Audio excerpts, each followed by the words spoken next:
Hi guys, welcome back to our channel. Thanks for joining us today. I'm Serena. And I'm James.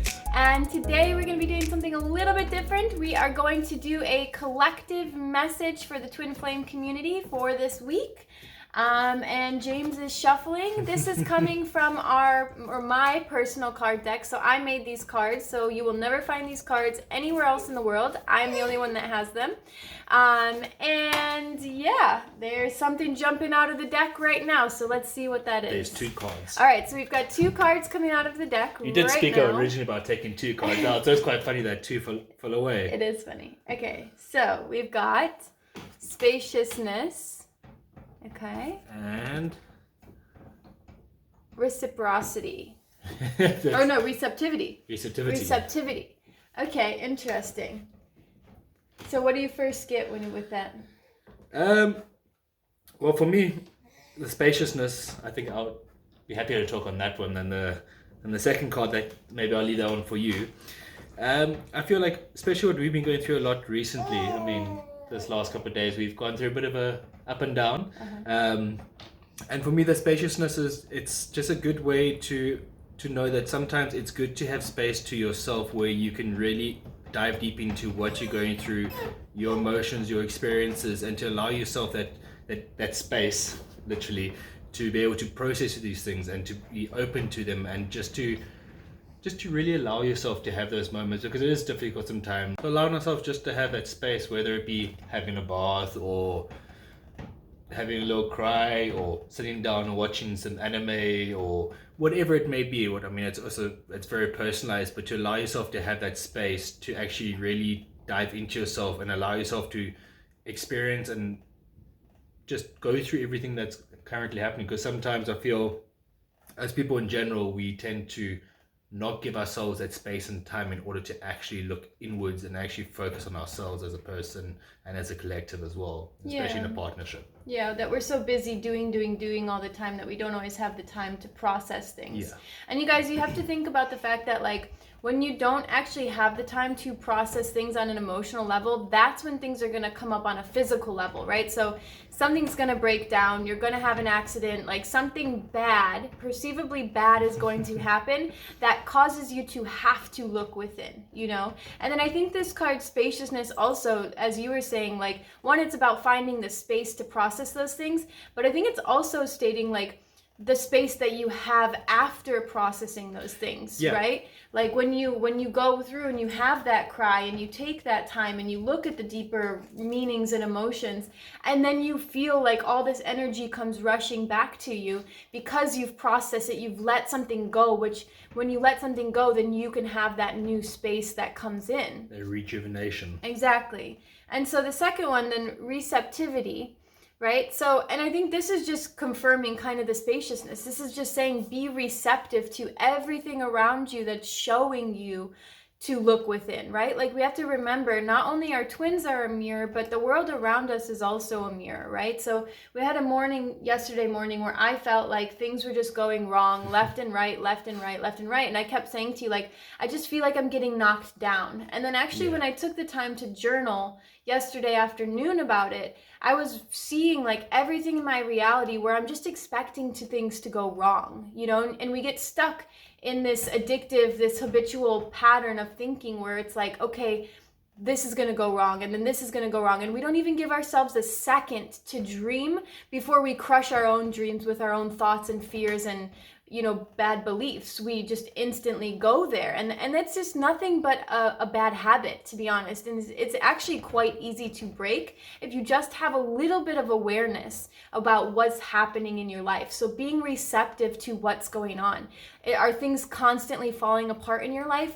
Then what needs to be tended to on the inside, like you were saying with spaciousness? You know, like, we need to be looking at these things and using the people in our lives to reflect that back to us. You know, like, you reflected that back to me, then I was able to in turn reflect that back to you this morning when you were having a moment. When I had my little whoopsie. Yeah. And so this is the thing about being twins, you guys, is like, I feel like when one person does the work, and this is a question I feel like we get asked a lot of times, and it's, to me, it's usually the women asking this, but that's also probably because I've worked with more women. So they always think like they're the one doing all the spiritual work, and their other half or their twin is not doing any spiritual work, and they're like, do they even know what's going on? Are they even moving through anything?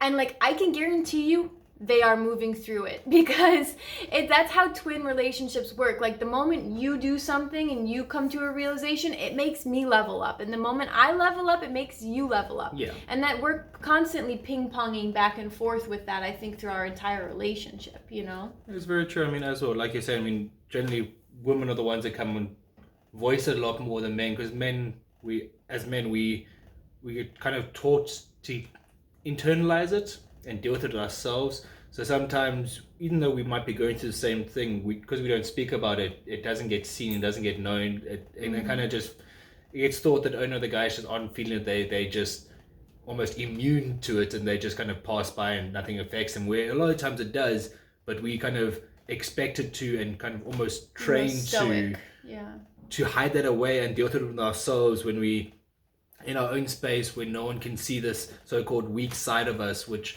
it's a big thing for us, especially as males, to get past, because traditionally speaking, society, men are meant to be the strong guys who are there to help you, who don't get broken down by these small things that shouldn't affect us, but they do.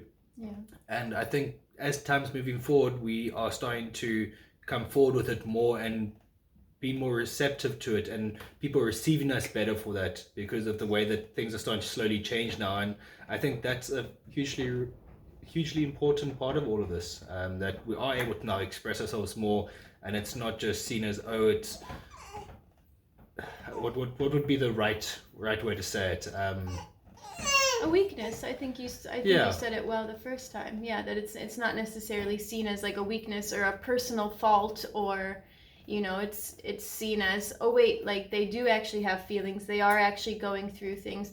And women, like, this is what we have wanted, you know. So like, women have wanted for so long for men to be more sensitive, or for men to wear their heart on their sleeves more. So we have to give them the space and be receptive to when they are showing this side of themselves. You know, we can't say, oh, grow a pair, or get over it, or what are you complaining about? Like, we have to actually be the ones to be like, oh wow, like, thank you, and show gratitude for when your partner wants to share that with you, because it's not easy to open up. Even being in a relationship, we grow distant in certain phases, and we put walls up, and we do that even with our partners. And so to be receptive enough to allow that to come through is such a gift in a relationship, you know. And I think traditionally speaking, it has always been that the guy's normally been the person who gives the space and the receptiveness to their partner, to their woman, in order for them to release that so they can move through it. And like you said, women have always wanted to receive that back from men, and I feel a lot of times, because guys, so we process things very differently, when sometimes we do bring it up, it might not necessarily be the way that you would think it should be brought up, the way that you would bring it up yourself, which I think then in turn brings up another block, and like, oh no, well, that's not the way I do. But the thing is to kind of look past that. And that's something you've helped me with massively sometimes. I mean, we've had many conversations on it. Yeah. many conversations on it. Because for me, I process things very different to the way you do.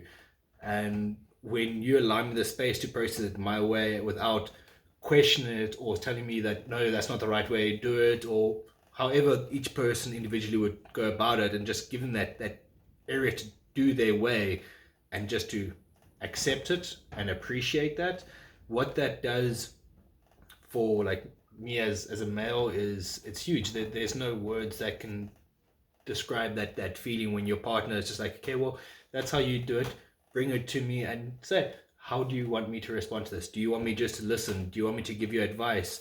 Do you want me to do backflips and clap my hands at the same time while you're talking? Whatever it may be. I mean, we spoke about all these kind of things as well. I mean, if you could do that, it would be very impressive. But just to really listen to your partner and let them express themselves, and find out from them how they would like you to reciprocate towards them. Yeah, and this is all about being a safe space for your partner, you know.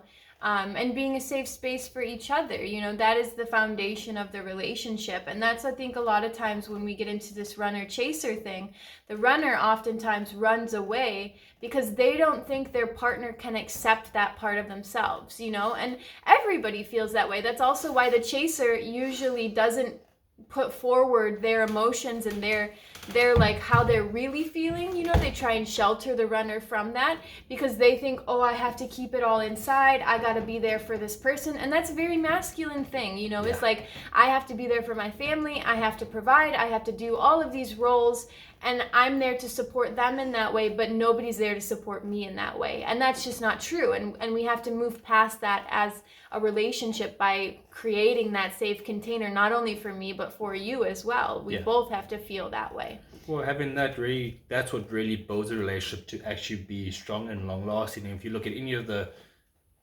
great relationships, whether it be from your family members, if you've got parents who've been together forever, or you've been with your partner for a long time, everyone can agree that the biggest thing is giving each other that space, accepting one another for all your faults and weaknesses and your strengths and everything it is, and just being open with communication and not holding anything against somebody if they don't feel the same way that you do. Because I mean, you're never going to. You're always going to have arguments and you're always going to disagree on things, and that's part of it. But to be like, I don't agree with you, but I accept your point of view, and to be happy with that. Yeah, I agree.